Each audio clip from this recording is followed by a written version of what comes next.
Joining us now is retired Navy Rear Admiral Mark Montgomery. He ran U.S.-Israeli military-to-military relations for 3 years during his 32 years of service, and he's now a senior fellow at the Foundation for Defense of Democracies. Thank you so much for joining us today. Reuters reports rockets hit a military base hosting U.S. forces near Baghdad's international airport while the president was speaking last night. So this is just one instance of that increase in threats against U.S. military in the Middle East. How concerned should we be right now that the U.S. will be pulled further into this conflict? We talked to other military analysts and international affairs experts, and they have said that the trigger for this to kind of expand past where it is now is a ground offensive by Israel. How concerned are you that we'll be pulled into this?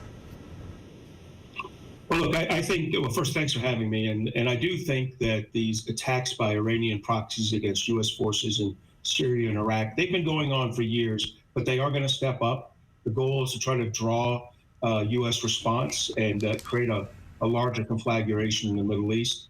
And I also think an accelerant for this will be the ground offensive in Gaza, which is necessary, and will just have to be, the Israelis, I'm sure the U.S. is counseling them closely, will have to be measured and effective and rapid, get the job done, crush Hamas, rescue as many hostages as they can, and then withdraw. I'm confident Israel has no desire to occupy Gaza again. Then what is the plan?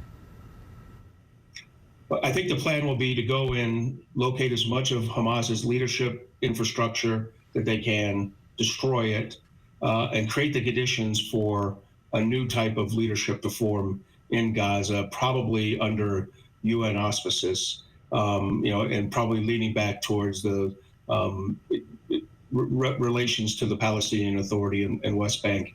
Look, there is no easy plan. If there was one, we'd have been working on it for the last 20 years, and we haven't had success. So my gut reaction is that this is really about crushing Hamas and then getting out.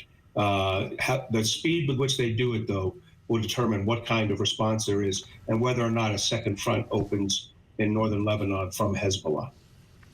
So you visited the Israeli-Gaza border back in April. Based on that experience and what you were able to gather visually from that, what does this ground offensive look like? We talk about how this is an urban setting, so it's going to be difficult. Hamas is kind of blending in with the civilians, so it's very difficult to differentiate between a civilian and someone that is in this group. How difficult is this going to be, and probably why we're seeing it take a little bit of extra time for Israel to go into Gaza? That's a great point you make. I believe that they gave that 24-hour notice, knowing it would be 96 or 120 hours, to get as many people as they could rapidly moving out of northern Gaza into southern Gaza so they could do this offensive. For my trip down there, I'll tell you first, we were in one of the kibbutzes that was overrun heavily.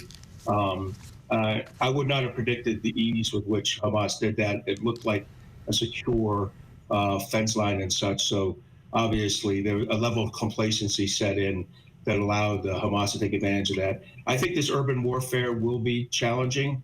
And I think the goal here is to have as many civilians out as possible before it starts, because you won't be able to avoid collateral damage and civilian casualties if they are in northern Gaza when the Israeli Defense Forces enter. Retired Navy Rear Admiral Mark Montgomery, thank you, sir, for your time and insight. We appreciate it.